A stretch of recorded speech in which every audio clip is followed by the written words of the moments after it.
Oke sahabat sejarah, kita ada di Kesultanan Demak Bintoro pada fase kepemimpinan Kanjeng Sultan Trenggono. Puncak kejayaan Demak kita eksplor. Kita ada di pesisir di Pelabuhan Jepara. Kalau kita bicara soal kekuatan ekonomi Demak, kita tidak bisa lepas dari teknologi transportasi lautnya. Monggo, angkat sareng-sareng. Wonten mriki mawon sampun cekap. Ini kapal Jong, kapal raksasa khas Jawa yang bisa mengangkut hingga ribuan ton barang. Kapal ini bukan cuma untuk perdagangan, tapi juga dipakai dalam ekspedisi militer. Selain itu ada kapal Pang Jawa yang cepat untuk perang dan kapal Lancara yang gesit. Ini bukti kalau Demak adalah kekuatan maritim yang sangat maju pada zamannya.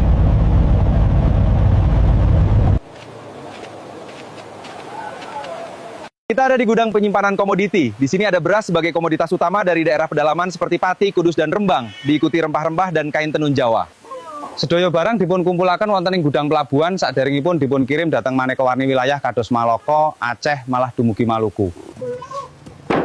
Monggo jahe, damel wedang kangge ngangetaken awak. Nggih, matur nuwun. Oke, kita OTW ke wilayah Lasem, pusat industri maritim terpenting di Kesultanan Demak.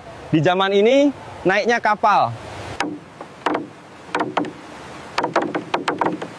Kita sampai dan ini dia galangan kapal Lasem. Di sini kapal-kapal dibuat mulai dari yang kecil sampai yang besar seperti kapal Jong. Dan teknik pembuatannya mewarisi tradisi Majapahit, yakni memakai pasak kayu. Ini membuat struktur kapal kokoh tanpa paku logam. Kapal napa mawon ingkang dipun damel wonten mriki, Mbah? Wonten mriki dipun damel sedaya kapal, kados kapal dagang ugi kapal perang. Oh.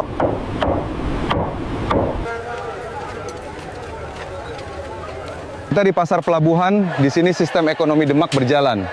Transaksi sudah menggunakan mata uang logam baik dari Tiongkok maupun Thailand Jawa. Terdapat pula pedagang dari Tiongkok maupun Gujarat. Mereka tidak hanya berdagang, namun juga menyebarkan Islam. Dan terdapat Syah Bandar, yakni pejabat pelabuhan yang mengawasi aktivitas komersial mulai dari timbangan, harga, hingga menyelesaikan sengketa berdasarkan syariat Islam.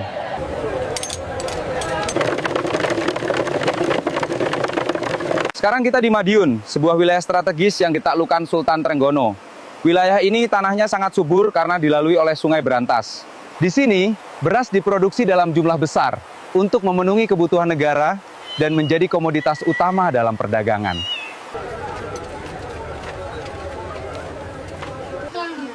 Kali niki nggak ada fungsi dados margi panyalur utama. Hasil tetanen saking mriki dipun angkut damel perahu dhateng pesisir.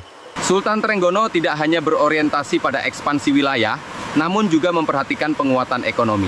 Terima kasih dan sampai jumpa.